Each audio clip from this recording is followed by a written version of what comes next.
This video is going to show how to create a digital pulse space model with the modeling application in PSpace Designer.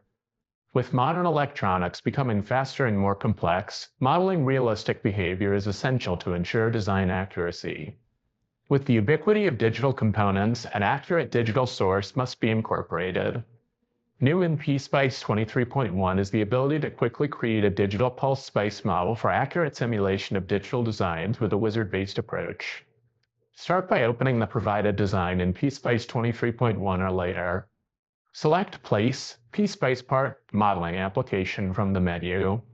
Expand Sources and select Digital Pulse to create a digital pulse source. Here you can define the clock on and off times, delay, output resistance, and output voltages.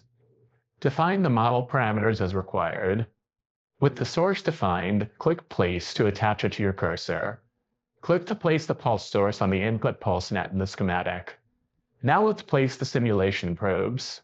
Select the voltage level marker button from the toolbar. Click to place probes on the input pulse, data pulses, and output pulse nets. Right-click and select End Mode when finished. To start the simulation, select PSpace Run from the menu. The PSpace AD window opens, showing the simulation results. The cascading behavior of each flip-flop output is shown as a digital pulse. Close the PSpace AD window. Now let's modify the digital pulse model to lengthen the clock period a bit. Back in the schematic, right-click the input and select More, Edit PSpace Component. Adjust the clock on and clock off times to lengthen the period, then click Update to update the model. The updated clock times are shown in the visible parameters to the left of the pulse object. Rerun the simulation by selecting PSpace Run from the menu. When the simulation finishes, view the results. The frequency of each pulse has been reduced.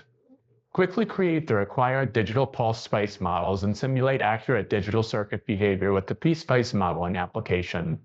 For more tutorials, visit us at resources.ema-eva.com and don't forget to like and subscribe to our YouTube channel.